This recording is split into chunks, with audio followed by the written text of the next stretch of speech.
नमस्कार दोस्तों, Byju's government exam prep channel में आप सभी का स्वागत है। आज हम आपके सामने 17 मार्च 2021 के समाचार विश्लेषण प्रस्तुत कर रहे हैं, जिसमें द हिंदू अखबार के प्रमुख आलेखों की हम समीक्षा करेंगे और उनसे संबंधित प्रारंभिक और मुख्य परीक्षा के प्रश्न भी आपको प्रैक्टिस के लिए दिए जाएंगे। आज के अपने सेशन को हम स्टार्ट करते हैं और सेशन में हमारा जो पहला भाग होता है, यानी कल के दिन में जो भी आपको प्रारंभिक परीक्षा के प्रश्न पूछे गए थे उनके उत्तर हम आपके साथ में डिस्कस करते हैं। और उसके बाद अगर हम टॉपिक देखें तो अपने अलग अलग टॉपिक जो प्री के और मेंस के टॉपिक हैं उनको एक तरह से हम यहाँ पर डिस्कस करेंगे और साथ साथ प्रारंभिक और मुख्य परीक्षा के जो प्रश्न हैं वो भी आपको यहाँ पर हम डिस्कस करेंगे। कल आपको दिए गए प्रारंभिक परीक्षा के प्रश्नों को हम यहाँ पर देखते हैं। पहला हमारा प्रश्न आप देखिए, निम्नलिखित कथनों में से कौन सा या कौन से सही हैं? किसानों के अधिकारों पर संयुक्त राष्ट्र संघ की घोषणा को 2018 में यूएनजीए यानी यूनाइटेड नेशंस जनरल असेंबली संयुक्त राष्ट्र आम सभा प्रस्ताव के रूप में अपनाया गया था। सही स्टेटमेंट है।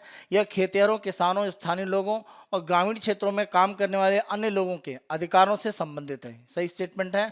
भारत इस घोषणा का हस्ताक्षर करता है। तो सही स्टेटमेंट है, तीनों सही है।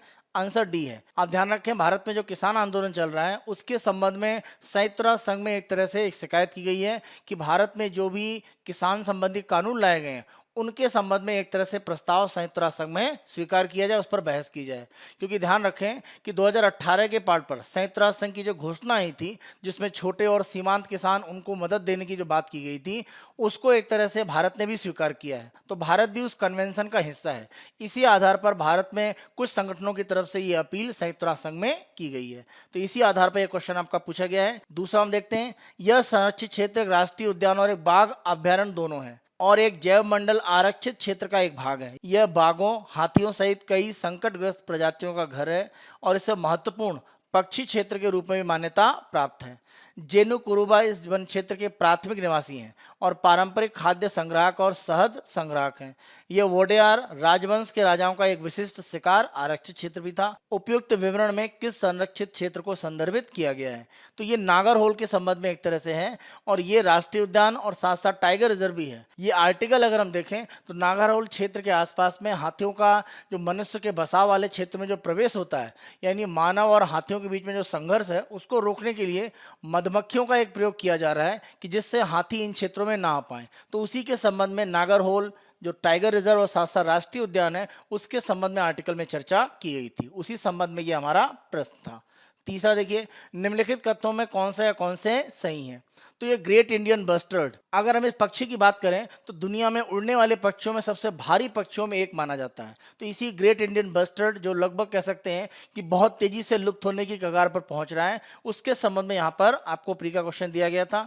ग्रेट इंडियन बस्टर्ड को पृथ्वी ग्रह पर उड़ने वाले सबसे वजनी पक्षियों में से एक माना जाता है। सही स्टेटमेंट है। ये पक्षी प्रायः कृष्ण मृग से संबंधित निवास स्थान में पाए जाते हैं। देखिए, ब्लैक बक यानी जो काले हिरण होते हैं उनके क्षेत्र में प्रायः एक तरह से ये पाए जाते हैं।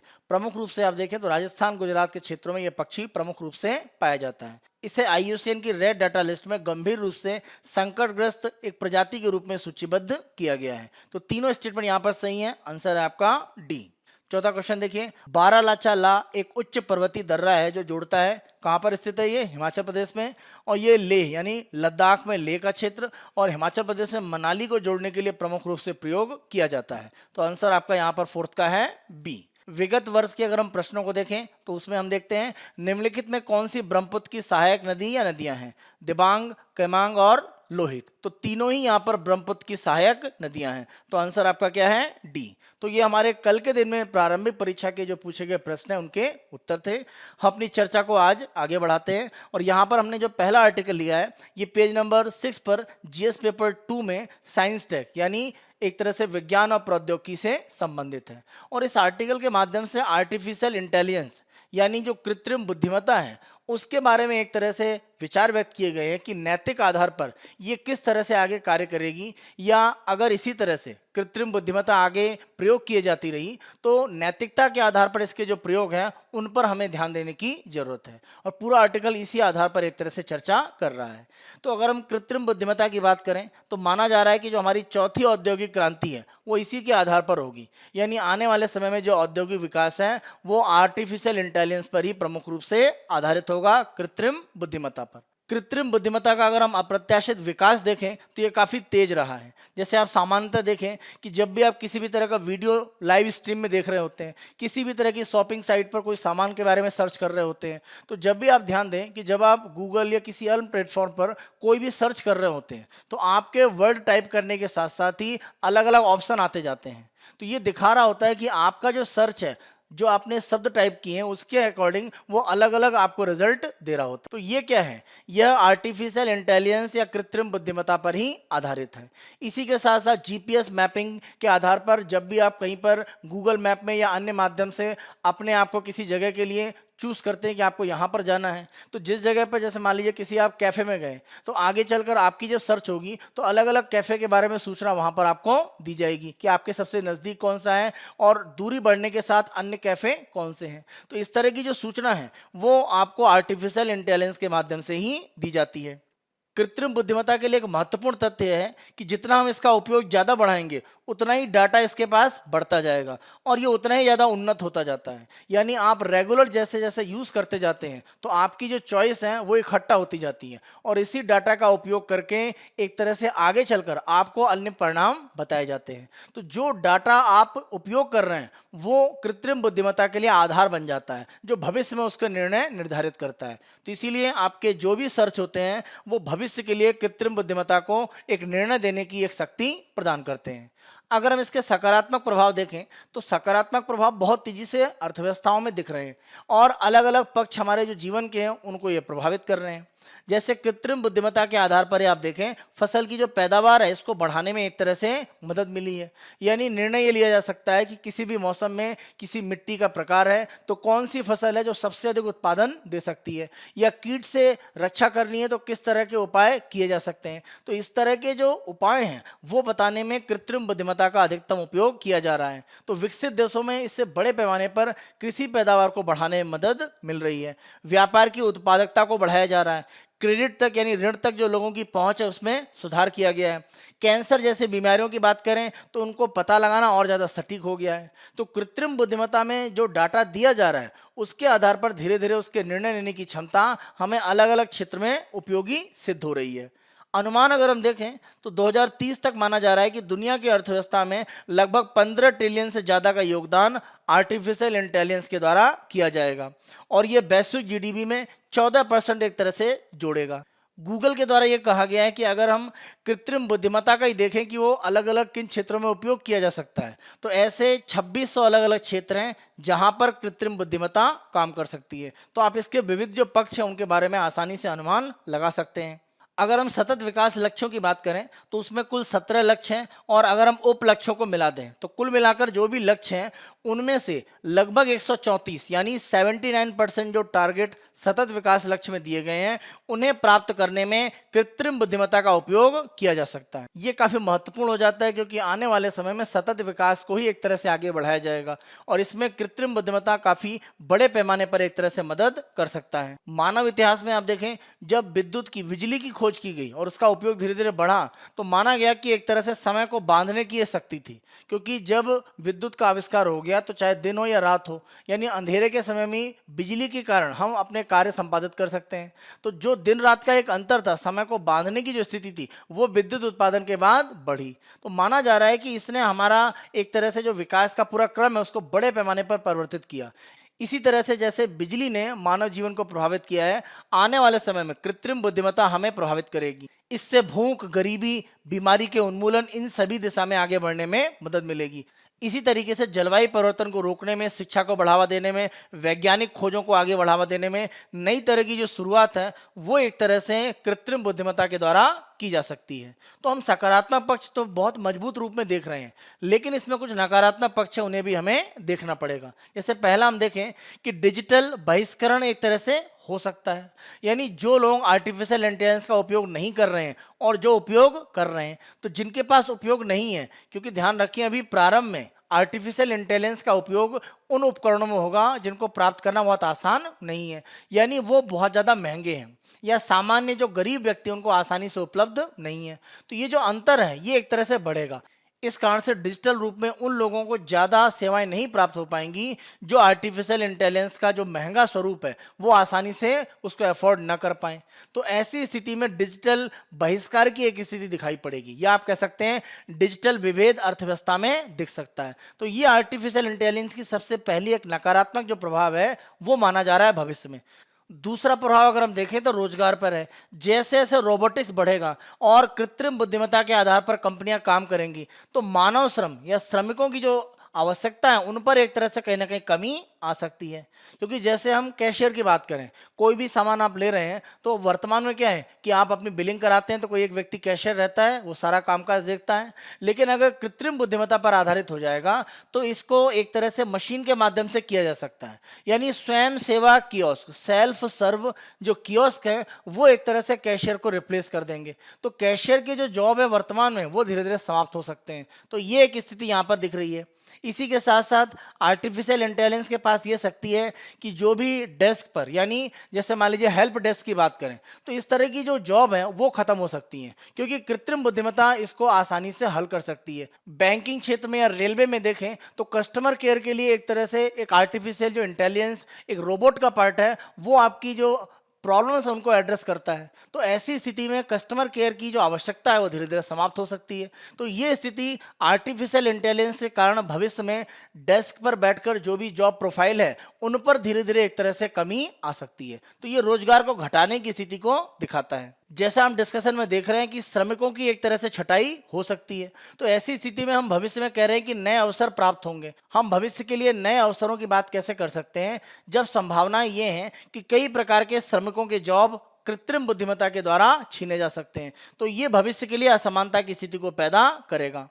इसका एक दूसरा नकारात्मक प्रभाव अगर हम देखें तो व्यक्तिगत और सामाजिक जो निजता है उसके ऊपर एक प्रहार होता है। जब हम व्यक्तिगत बात करते हैं तो हमारी जो भी एक तरह से चॉइस है या जो भी हम एक तरह से सोशल मीडिया पर जो भी बात कह रहे हैं या उसको पढ़ रहे हैं उन सब के आधार पर हमारा एक तरह से मत बनाया जाता है और वो एक तरह से कहीं ना कहीं हमारी निजता पर एक तरह से एक हमला माना जाएगा। सामाजिक निजता की अगर हम बात करें तो सामाजिक निजता का मतलब है कि पूरे समाज का एक तरह से जो मत है वो परिवर्तित करने की यहाँ पर एक क्षमता विकसित होती है। अगर हम व्यक्तिगत और सामाजिक निजता की बात करें, व्यक्तिगत निजता का मतलब है कि आपकी जो भी चॉइस है उसके संबंध में कृत्रिम बुद्धिमत्ता तरह तरह के निर्णय लेकर आपको अलग अलग उपाय सुझा सकती है। तो ऐसी स्थिति में आपका जो निर्णय है उस पर कृत्रिम बुद्धिमत्ता हावी होगी। तो ये एक तरह से जो व्यक्तिगत निजता है उसको भंग करने की स्थिति है। इसी तरह से अगर हम सामाजिक निजता की बात करें तो आप देखें कि इस तरह के आरोप लगे भी हैं, कितने सही हैं इसके बारे में अभी कोई प्रमाण नहीं है, लेकिन माना जा रहा है कि कुछ इस तरह की संस्थाएं हैं जो चुनाव में एक तरह से लोगों के मतों को प्रभावित करने के लिए कार्य करती हैं। तो ऐसी स्थिति में आर्टिफिशियल इंटेलिजेंस का उपयोग करके सोशल मीडिया के माध्यम से लोगों के जो मत है उनको प्रभावित करने का काम किया जा सकता है। या आप ऐसा भी कह सकते हैं कि सत्ताधारी जो पार्टी है उसके द्वारा उन लोगों को टारगेट किया जा सकता है कि जो सरकार के खिलाफ सोशल मीडिया पर अपने विचार व्यक्त कर रहे हैं। तो ऐसी स्थिति में लोगों के मत व्यक्त करने की एक समाज के रूप में जो शक्ति है उसका भी हनन होता है।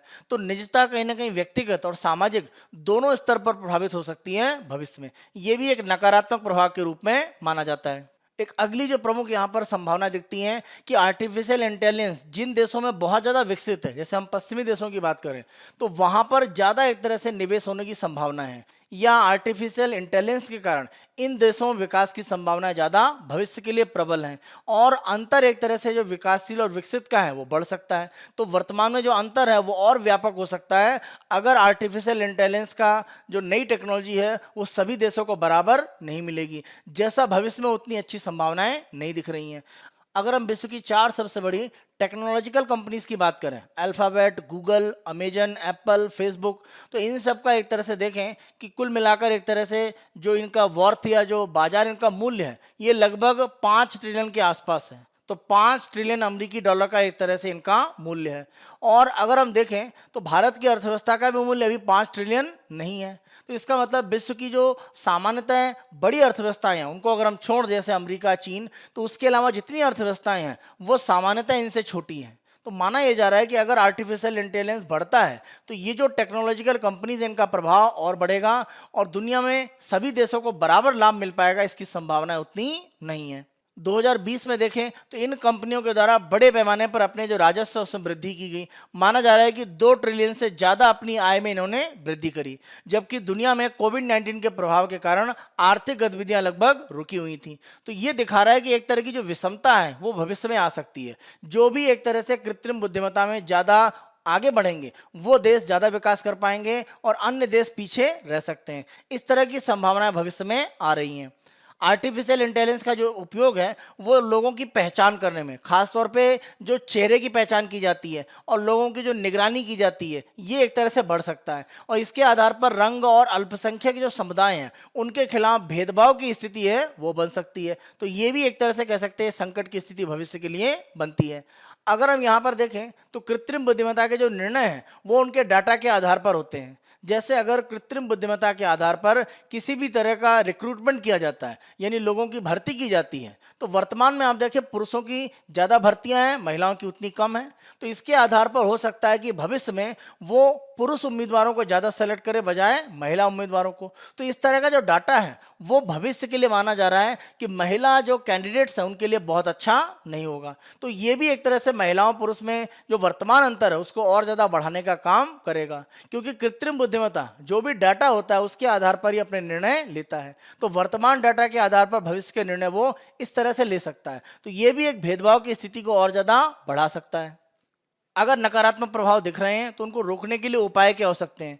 पहला उपाय यही है कि जब हम कृत्रिम बुद्धिमत्ता के आधार पर गवर्नेंस की बात करते हैं तो हमें पूरे समाज को एक तरह से लेकर चलने की बात करनी होगी। ऐसा नहीं है कि विशेष वर्गों को कहीं हम एक तरह से उन पर ध्यान दें। तो हमें पूरे समाज की जब बात करनी है तो जब भी हम आर्टिफिशियल इंटेलिजेंस को आगे बढ़ाएंगे तो हमें यह देखना है कि उसके जो भी हानियां हैं यानी जो नुकसान है उनको रोकने के उपाय हम कर सकें। उसके साथ साथ जो भी उनका उपयोग किया जा रहा है उसकी समय समय पर समीक्षा की जाए या ऑडिट किया जाए, उनकी पूर्णतः जांच की जाए कि वो व्यापक रूप में लाभ पहुंचा रहे हैं या नहीं पहुंचा रहे हैं, और जो भी नैतिक सिद्धांत हैं उनके आधार पर उनको संचालित किया जाए। जब भी इस तरह की कृत्रिम बुद्धिमत्ता को व्यापक स्तर पर लागू किया जाए तो जो भी इससे संबंध में नैतिक सिद्धांत हैं और जो हमारे सांस्कृतिक और आचार विचार है किसी भी देश के संबंध में, उनको एक तरह से ध्यान में रखकर भविष्य के निर्णय लेने पड़ेंगे। तभी हम कृत्रिम बुद्धिमत्ता का सर्वव्यापी उपयोग संभव बना सकते हैं। इसी के साथ साथ कृत्रिम बुद्धिमत्ता पर लोगों का जो विश्वास है वो बढ़ाने की जरूरत है, और वो तभी हो सकता है जब इसकी पारदर्शिता, जवाबदेही, समावेशी लक्षण और सामाजिक जो विश्वास है वो मजबूत होगा। जब इसे हम मजबूत करेंगे तो लोगों को इसकी जो सफलता है उसके बारे में हम सही से बता सकते हैं, क्योंकि कोई भी तकनीक है अगर उसके द्वारा भेदभाव की स्थिति को बढ़ाया जाता है तो उसको हम जनमानस में स्वीकार्य नहीं बना सकते हैं। तो हमारी कोशिश ये होनी चाहिए कि जनमानस में इस तकनीक को स्वीकार बनाने के प्रयास किए जाएं। जिस तरह से कृत्रिम बुद्धिमत्ता की पहुंच विश्व में बढ़ रही है, हमें कोशिश करनी होगी कि पूरे विश्व की जगह पूरे समाज पर हमें एक तरह से ध्यान देना पड़ेगा। जब हम विश्व की बात करते हैं तो अलग अलग देशों में ये तकनीक मजबूत हो सकती है, लेकिन समाज यानी एक तरह से सामाजिक स्तर पर जो सबसे ऊंचे हैं और सबसे निम्न वर्ग हैं सभी को इसका लाभ मिले।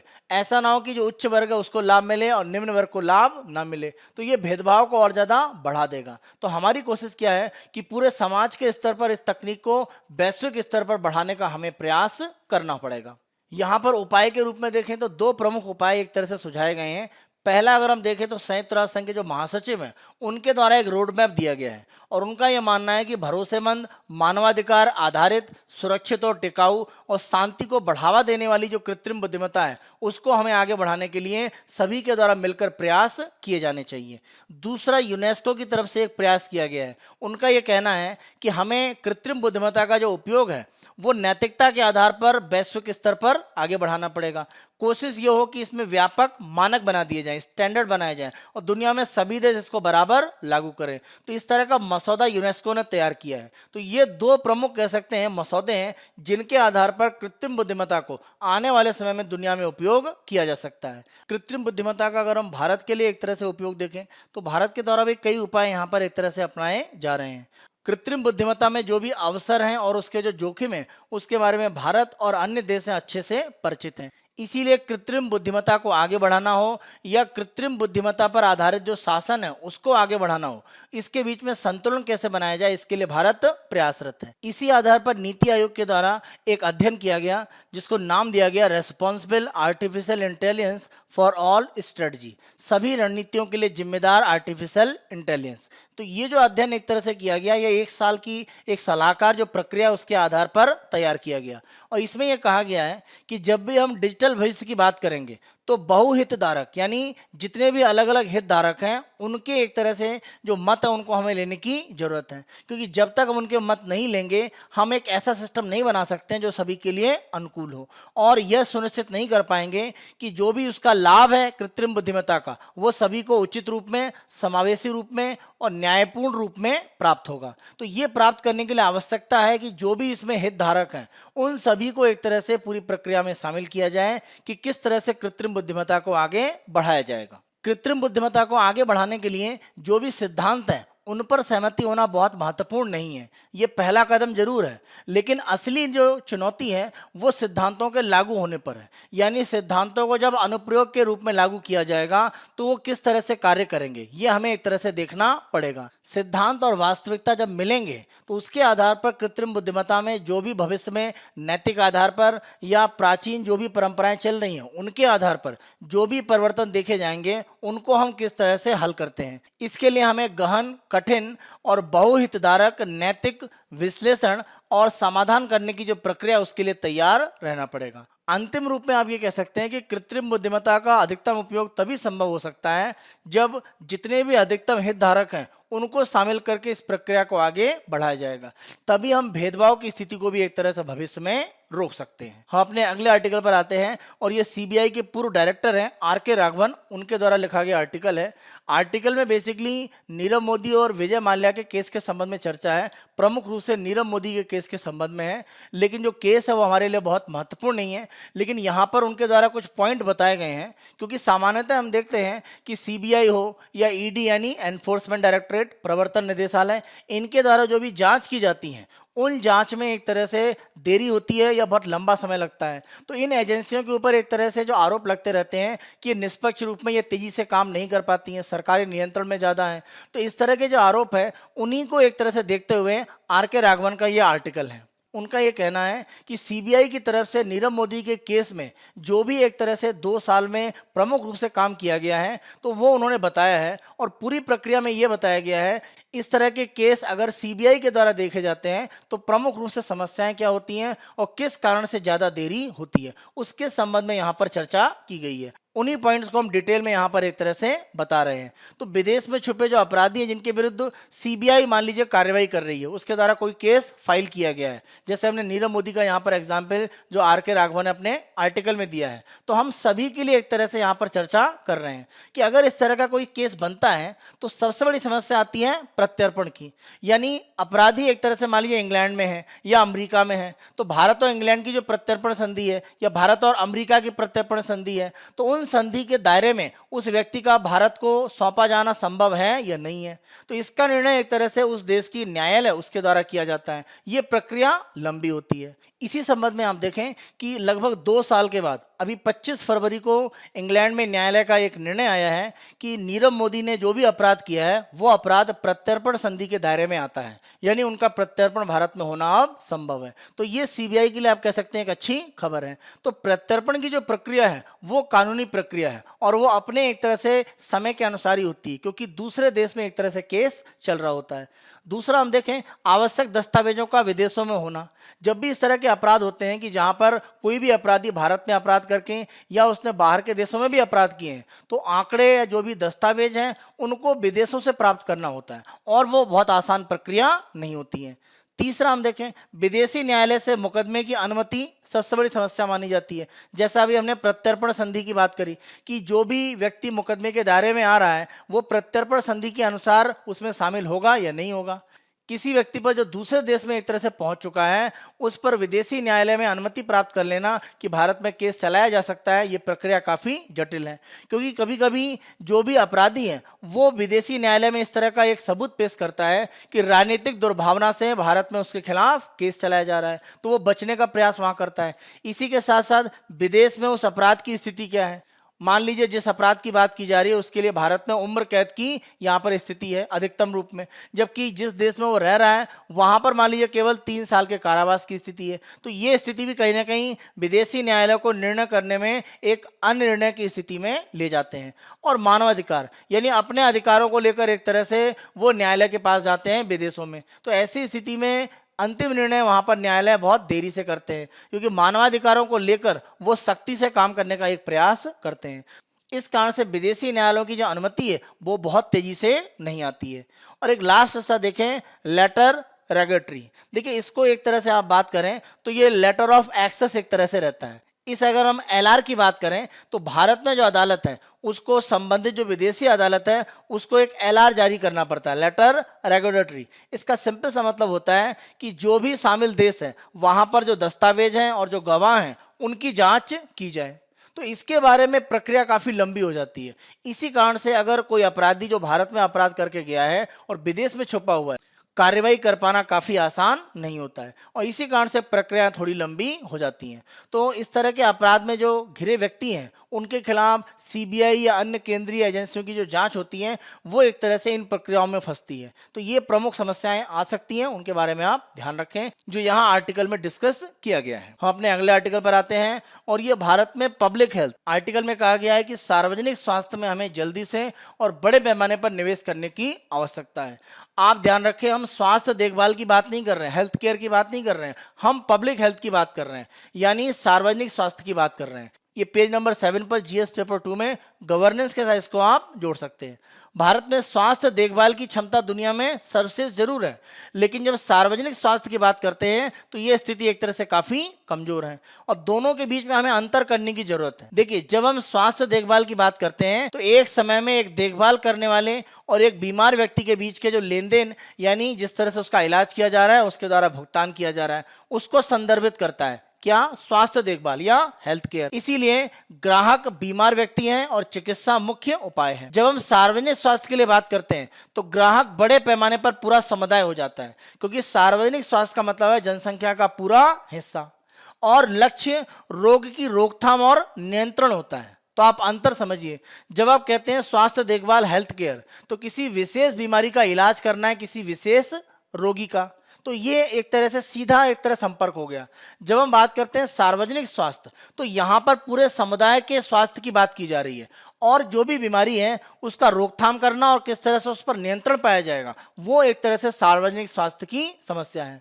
तो कोविड-19 अगर हम देखें तो वहाँ पर हेल्थ केयर फैसिलिटीज हो सकता है हमने अच्छी करी, लेकिन सार्वजनिक स्वास्थ्य की स्थिति अभी भी उतनी अच्छी नहीं है, क्योंकि कोविड-19 की रोकथाम और नियंत्रण को लेकर जो उपाय हैं वो बहुत बड़े पैमाने पर नहीं हो पाए, क्योंकि सार्वजनिक स्वास्थ्य हमारे यहाँ बहुत मजबूत नहीं था। स्वास्थ्य देखभाल की स्थिति काफी अच्छी थी। तो आप अंतर देखिए, एक जगह पर व्यक्तिगत बात हो रही है और दूसरी जगह सामुदायिक। एक जगह किसी विशेष बीमारी को समाप्त करने की बात है केवल, जबकि दूसरी जगह उसकी रोकथाम करना और बड़े पैमाने पर उसका नियंत्रण भविष्य के लिए सुनिश्चित करना। जैसे पोलियो की रोकथाम करना भारत में, ये सार्वजनिक स्वास्थ्य का एक बड़ा मुद्दा रहा है और हमने सफलतापूर्वक इसमें कार्य किया है। तो हमें अंतर करना पड़ेगा कि स्वास्थ्य देखभाल और सार्वजनिक स्वास्थ्य ये दो बड़े अलग अलग मुद्दे हैं। तो हमें सार्वजनिक स्वास्थ्य पर ज्यादा ध्यान देने की आवश्यकता है। जब हम रोग नियंत्रण की बात करते हैं तो इसका सिंपल सा मतलब क्या है? इसका पहला मतलब है स्वयं प्रयास प्रारंभ करना, यानी स्वयं रूप में सरकारों के द्वारा एक तरह से प्रयास शुरू करना कि किस तरह से रोग को आगे बढ़ने से रोका जा सके। इसी के साथ साथ हस्तक्षेप करना, जैसे लॉकडाउन की स्थिति लाना या रोग के बोझ की मात्रा में कमी करना, यानी जो लोग प्रभावित हैं उनकी संख्या को धीरे धीरे घटाना। तो ये रोग नियंत्रण की एक तरह से स्थिति को दर्शाता है। सार्वजनिक स्वास्थ्य में डाटा के आधार पर एक तरह से रोकथाम और नियंत्रण किया जाता है। कोई संक्रामक अगर बीमारी है, जैसे हम कोविड-19 की बात करें, तो जो भी उसका नियंत्रण किया जा रहा है उसकी एक तरह से जो ट्रेजेक्टरी है, यानी जो भी एक तरह से ट्रैक बन रहा होता है, यानी बीमारी बढ़ रही है घट रही है, तो इसको ट्रैक करने के लिए हमें ये देखना पड़ेगा कि आधार रूप में जो बीमारी है उसका बोझ यानी जो उससे प्रभावित लोग हैं उनकी संख्या में कमी आ रही है कि नहीं आ रही है, और वास्तविक समय में रियल टाइम में जो डाटा है उसकी निगरानी करनी पड़ेगी। क्योंकि अगर कोविड-19 से प्रभावित लोग बढ़ रहे हैं तो वो संक्रमण को और ज़्यादा फैला सकते हैं, क्योंकि तेजी से ये एक तरह से विस्तारित होता है। तो उसके आधार पर हमें कहीं ना कहीं निर्णय लेने की जरूरत है। तो ये सार्वजनिक स्वास्थ्य की एक तरह से स्थिति को दिखाता है। जो भी बीमारी के लिए निदान एक तरह से प्रस्तुत किए गए और उसके परिणाम क्या है उनके बारे में हमें जांच करने की जरूरत है और इसके लिए विश्वसनीय डाटा हमें एकत्र करना जरूरी है। और यहाँ पर हम कुल जनसंख्या को आधार बनाते हैं, यानी जो बीमार हैं और नहीं भी बीमार हैं सभी के संबंध में आंकड़ा इकट्ठा करके हम जांच करते हैं। तब हम सार्वजनिक स्वास्थ्य के संबंध में एक तरह से कार्य करते हैं। और ध्यान रखें, HIV एड्स और पोलियो का कार्यक्रम ये भारत में अगर सफल रहा है तो इसका सबसे बड़ा कारण ये है कि सार्वजनिक स्वास्थ्य के रूप में इसको बड़े पैमाने पर एक तरह से हल करने का प्रयास किया गया, इसीलिए काफी बड़े पैमाने पर इसमें भारत में सफलता प्राप्त की गई। अगर हम भारत में स्वास्थ्य प्रबंधन को देखें तो यहाँ पर निदान यानी डायग्नोसिस के माध्यम से किसी भी तरह की बीमारी या जो मृत्यु होती है उनके बारे में डाटा है उसको एकत्रित नहीं किया जाता है। तो जब भी हम किसी व्यक्ति की बीमार या अन्य स्थिति में डाटा को एकत्र नहीं करते हैं तो कोविड-19 जैसी स्थिति में जहाँ पर जो व्यक्ति पहले से किसी बीमारी से ग्रसित है उसके कोविड-19 से प्रभावित होने की संभावनाएं ज़्यादा हैं, तो उनकी संभावना को हम कम नहीं कर पाते हैं। तो हमें ये एक तरह से ध्यान देने की जरूरत है कि हमें जो भी रोगी हैं और जो मृत्यु हो रहे हैं आंकड़े उनको एकत्र करने की जरूरत है, जिससे भविष्य में हम उस पर कार्य कर सकें। इस तरह के जो डाटा इकट्ठा किए जाते हैं ये असली में सार्वजनिक स्वास्थ्य का काम है, तो ये हमारे यहाँ कमजोर है, इसको मजबूत करने की हमें जरूरत है। जब हम सार्वजनिक स्वास्थ्य की बात नहीं करते हैं या इसके अनुसार काम नहीं करते हैं तो कोविड-19 की बात करें या इस तरह की अन्य संक्रामक जो बीमारियां हैं उनके संबंध में हमारे पास संख्यात्मक डाटा जरूर है कि कितने लोग प्रभावित हैं, कितने लोगों की मृत्यु हुई, कितने लोग ठीक हुए, लेकिन पूरी आबादी के बारे में हमारे पास कोई अभी भी आंकड़ा नहीं है। तो इसका कारण क्या है? क्योंकि सार्वजनिक स्वास्थ्य हमारे यहाँ बहुत मजबूत नहीं है, तो वहां हमें काम करने की जरूरत है। तो पूरी जनसंख्या में जब प्रभाव को हम देखते हैं तो वो सार्वजनिक स्वास्थ्य का मामला है, लेकिन किसी विशेष एक स्थिति में अगर हम बात कर रहे होते हैं तो ये स्वास्थ्य देखभाल या हेल्थ केयर को दर्शाता है। तो हमें सार्वजनिक स्वास्थ्य में और ज्यादा काम करने की आवश्यकता है। इसी के साथ साथ हम सामाजिक टीकाकरण की बात करते हैं जिसको हम सोशल वैक्सीनेशन बोलते हैं। ये सार्वजनिक स्वास्थ्य में एक सबसे बड़ा काम है। जब हम सामाजिक टीकाकरण की बात करते हैं इसका मतलब है किसी बीमारी के संबंध में जो भी भ्रांतियां हैं वो लोगों में दूर करना, यानी लोगों को किसी बीमारी के संबंध में जो भी शिक्षा है वो प्रदान करना या जानकारी उपलब्ध कराना। तो लोगों को शिक्षित और जानकारी से अगर हम संपन्न कर देते हैं तो किसी भी तरह की जो संक्रामक बीमारियां हैं उनको फैलने से रोकना आसान होता है। जैसे अगर मास्क पहनना या हैंड वॉश करना, इसके संबंध में सूचनाएं सही रूप में लोगों को उपलब्ध करा दी जाए, या वर्तमान में जो वैक्सीन है वो कितनी सटीक रूप में सफल है और इसको लोग अगर स्वीकार करते हैं या इसका उपयोग करते हैं तो वो उनके लिए सुरक्षित है, ये हमें लोगों तक बात पहुंचानी पड़ेगी। क्योंकि ध्यान रखें वैक्सीन के संबंध में गलत तथ्य वो भी लोगों तक पहुंच रहे हैं। कारण क्या है कि सामाजिक टीकाकरण सोशल वैक्सीनेशन हमने नहीं किया है। तो ये सार्वजनिक स्वास्थ्य का एक बड़ा पक्ष है। तो हम लोगों में एक तरह से जागरूकता फैलाकर जो बीमारियां हैं उनके बारे में रोकथाम और जो नियंत्रण है वो ज्यादा सटीक रूप में कर सकते हैं। कोविड-19 में अगर हम देखें तो संक्रमण जो तेजी से फैला उसका बड़ा कारण यह था कि जो सामाजिक उसके कारण थे उन पर एक तरह से ध्यान नहीं दिया गया। इसका एक बड़ा कारण स्वास्थ्य जागरूकता और शिक्षा में जो शहर और ग्रामीण क्षेत्रों में अंतर रहा, उस अंतर को हम नहीं भर पाए। शहरी क्षेत्र में कोविड-19 के संबंध में जो भी एक तरह से तथ्य लोगों को आसानी से समझाया जा सके, लेकिन ग्रामीण क्षेत्र में यही समझाना बहुत आसान नहीं रहा या काफ़ी इसमें देर हुई। इस कारण से हमारे ग्रामीण क्षेत्र में भी इसका प्रसार हुआ। इसी के साथ साथ आप देखें कि भीड़ भाड़ के क्षेत्र में खांसते हुए या छींकते समय किस तरह से हमें बिहेव करना है, क्योंकि खांसते समय या छींकते समय अगर हम अपने मुंह को ढककर रखते हैं तो ये कोविड-19 जैसे संक्रमण के फैलने में जो प्रसार में एक सहायता होती है उसको रोकता है। तो ये एक प्रमुख उपाय है जिसके माध्यम से इसके प्रसार को रोका जा सकता है। तो इस तरह के जो भी आचरण है उनके संबंध में जानकारी लोगों तक पहुंचाना ये सार्वजनिक स्वास्थ्य का एक तरह से काम है। और केवल कोविड-19 ही नहीं, इन्फ्लुएंजा, टीबी या अन्य प्रकार की अगर हम बीमारियां देखें जैसे टाइफाइड है, हैजा है या लेप्टोस्पायरोसिस है, स्क्रब टाइफस है, मलेरिया, रेबीज, इनके बारे में भी हम ध्यान रखें कि जो पर्यावरणीय कारक हैं वो काफी महत्वपूर्ण हो जाते हैं। जैसे हम मलेरिया के संबंध में देखें तो पर्यावरणीय कारक भी उत्तरदायी हैं। जैसे वे क्षेत्र जहां पर ज्यादा बारिश होती है वहां पर मलेरिया की संभावनाएं बढ़ती हैं अगर पानी ज्यादा एकत्र होता है। यानी एक तरह से जो पर्यावरणीय कारक है वो भी काफी उत्तरदायी हो जाते हैं, तो वो भी हमें एक तरह से ध्यान देने की आवश्यकता है। तो जिन देशों में सार्वजनिक स्वास्थ्य को स्वास्थ्य सेवा के साथ में समान दर्जा दिया जाता है वहां पर सार्वजनिक स्वास्थ्य सामाजिक और पर्यावरणीय दोनों कारणों को एक तरह से संबोधित करता है और बीमारियों को नियंत्रित कर पाना आसान होता है। पश्चिमी देशों में जिस तरह से सामाजिक और पर्यावरणीय दोनों कारकों को ध्यान दिया जाता है बीमारियों के नियंत्रण के लिए, और वो सार्वजनिक स्वास्थ्य में शामिल है, इसी कारण से संभव है। तो हमें भी इस तरह के प्रयास करने की जरूरत है। यहाँ पर सरकार को अपनी ये सोच बदलनी पड़ेगी कि अगर हम स्वास्थ्य संबंधी जरूरतों को पूरा कर देते हैं तो ये स्वास्थ्य सेवाओं की अंतिम रूप में जो लोगों को उपलब्धता है वो सुनिश्चित कर देता है, और इससे बीमारी पर रोकथाम और नियंत्रण किया जा सकता है। हमें ध्यान रखना पड़ेगा कि हम सार्वजनिक स्वास्थ्य को एक तरह से लक्ष्य बनाएं, और ये जब तक हमारा माध्यम नहीं होगा तब तक रोग निर्धारक यानी रोग को फैलाने वाले जो कारक हैं उन पर आसानी से नियंत्रण नहीं पाया जा सकता है। कोविड-19 ने इसको काफ़ी स्पष्ट रूप से बताया, क्योंकि कहीं ना कहीं सामाजिक रूप से इसका फैलाव हुआ। तो अगर सामाजिक रूप में लोगों में जागरूकता फैलाई जाती और वो सार्वजनिक स्वास्थ्य के द्वारा ही हो सकता था, तो कोविड-19 का जो प्रसार है उसको रोकने में भारत में और अधिक मदद मिल सकती थी। तो कोविड-19 ने हमें ये बताया कि हम स्वास्थ्य देखभाल को तो मजबूत कर रहे हैं और हमारे यहाँ वो उच्चतम स्तर पर पहुंच भी रहा है। हमें कोशिश करनी है कि सार्वजनिक स्वास्थ्य में निवेश को बढ़ाकर इसको और ज़्यादा समावेशी बनाएं, जिससे कि किसी भी बीमारी की रोकथाम और उसके नियंत्रण के लिए लोगों को भी एक तरह से पूरी प्रक्रिया में शामिल किया जा सके। हम अपने अगले आर्टिकल पर आते हैं, और ये जीएस पेपर 2 और पेपर 3 में एक तरह से अंतर्राष्ट्रीय संबंध और अर्थव्यवस्था से संबंधित है। पेज नंबर 7 पर ये भारत और अमेरिका के बीच में आर्थिक संबंधों को किस तरह से मजबूत किया जाए उसके संबंध में आर्टिकल में चर्चा की गई है। और आर्टिकल में अगर हम देखें तो कॉन्फेडरेशन ऑफ इंडियन इंडस्ट्रीज यानी CII, उनके द्वारा एक तरह से एक पूरी रूपरेखा दी गई है कि किस तरह से भारत और अमेरिका के संबंधों को भविष्य में और ज़्यादा बढ़ाया जा सकता है। उसी के संबंध में आर्टिकल में चर्चा की गई है। अगर हम देखें तो 2019 तक भारत और अमेरिका के बीच का जो व्यापार है वो 146 अरब डॉलर के आसपास पहुंच रहा है, और अगर हम इसमें वार्षिक चक्रवृद्धि जो विकास दर है वो देखें तो ये 7.7% है। माना जा रहा है कि 2036 तक इसको 500 अरब डॉलर तक किया जा सकता है, और इसके लिए आवश्यकता क्या है कि जो चक्रवृद्धि वार्षिक विकास दर है इसको 11.9% तक ले जाना पड़ेगा, और CII का मानना है कि इसको एक तरह से किया जा सकता है। तो ये करने के लिए क्या क्या उपाय हो सकते हैं या कौन कौन से क्षेत्र हैं जहां पर भारत और अमेरिका आपस में सहयोग कर सकते हैं। तो पहला, स्वास्थ्य सुविधाएं। तो स्वास्थ्य सुविधाओं के लिए दोनों देश हैं वो आपस में एक दूसरे के साथ सहयोग कर सकते हैं। वो चाहे अलग अलग प्रकार की, जैसे हम वैक्सीन की बात करें, उनका उत्पादन या उनके वितरण की बात करें, तो उनके संबंध में हम आपस में काम कर सकते हैं। इसी के साथ साथ भारत और अमेरिका में जो भी दवाओं के मानक हैं उनमें आपस में सहमति बनाना, यानी अमेरिका में जो मानक हैं वो एक तरह से भारत में और ज़्यादा मजबूत करना, जिससे भारत की दवाएं अमेरिका के बाजार में आसानी से पहुंच बना सकें। तो इस तरह से हम स्वास्थ्य सुविधाओं को लेकर आपस में सहयोग भविष्य के लिए कर सकते हैं।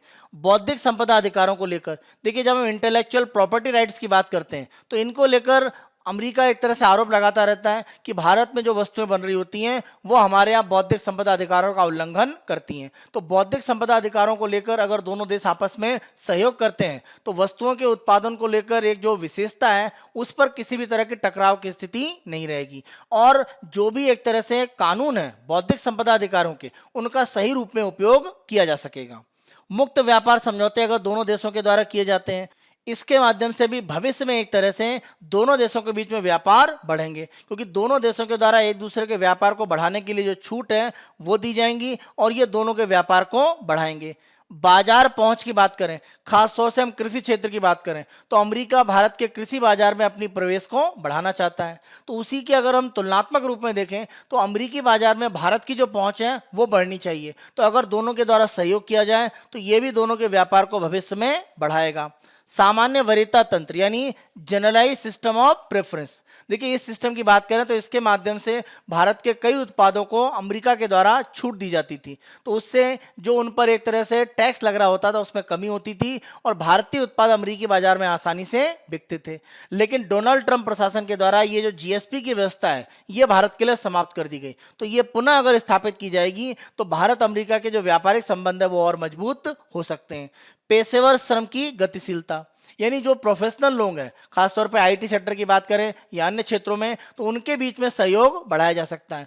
ऐसी स्थिति में जो पेशेवर लोग हैं वो नई कुशलताओं के साथ अमेरिकी बाजार में एक तरह से प्रवेश कर पाएंगे। तो इनके लिए भी भारत अमेरिका के बीच में अगर आपस में सहयोग किया जाता है तो ये श्रम की जो गतिशीलता है वो बढ़ाकर अमेरिका की अर्थव्यवस्था में और ज़्यादा जो भारतीयों का योगदान है वो बढ़ाया जा सकता है। इससे भारत में भी कुशलता बढ़ाकर जो रोजगार बढ़ाने की संभावनाएं वो एक तरह से प्रबल हो सकती हैं।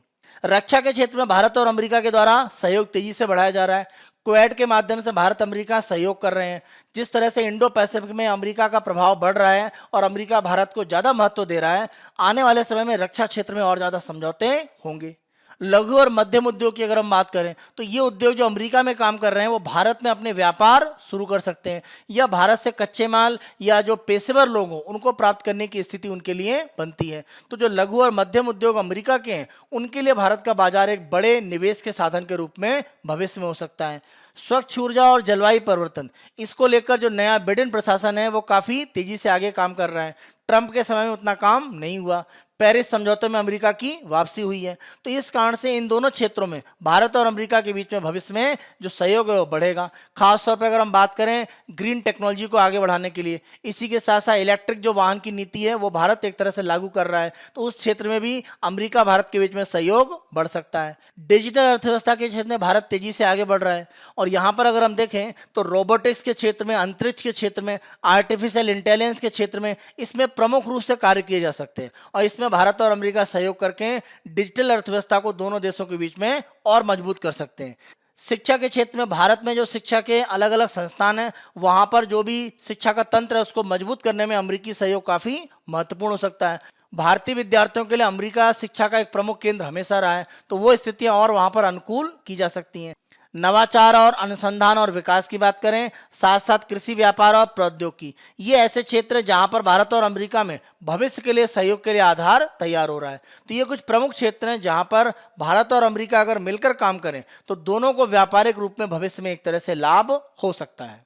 हम अपने नेक्स्ट आर्टिकल पर आते हैं और यहाँ पर राज्यसभा में जो एमटीपी बिल है, यानी medical termination of pregnancy amendment bill 2020, यानी चिकित्सीय रूप से गर्भावस्था की जो स्थिति है उसको समाप्त करने के संबंध में भारत सरकार के द्वारा ये जो संशोधन है ये राज्यसभा में पारित कर दिया गया है। तो यहाँ पर आप ध्यान रखें, गर्भावस्था की चिकित्सा समाप्ति संशोधन विधेयक 2020, मूल रूप में आप ध्यान रखें विधेयक 1971 का है। वर्तमान स्थिति ये कहती है कि गर्भधारण के 12 सप्ताह के अंदर अगर गर्भपात करने की स्थिति बनती है तो एक डॉक्टर की सलाह आवश्यक है और 2 डॉक्टरों की सलाह की आवश्यकता है यदि गर्भ धारण करने के 12 से 20 सप्ताह के बीच में गर्भपात कराने का प्रयास किया जाता है। तो यहाँ पर ये स्थितियां थी। अब सरकार ने क्या परिवर्तन कर दिया है, नया परिवर्तन ये किया गया है कि जो गर्भपात है वो 12 सप्ताह के अंदर वाली जो स्थिति है वो समाप्त कर दी गई है। अब कब किया जाएगा, 20 सप्ताह, यानी 20 सप्ताह तक का अगर कोई गर्भधारण है और उसका गर्भपात किया जाता है तो एक डॉक्टर की सलाह है आवश्यक है।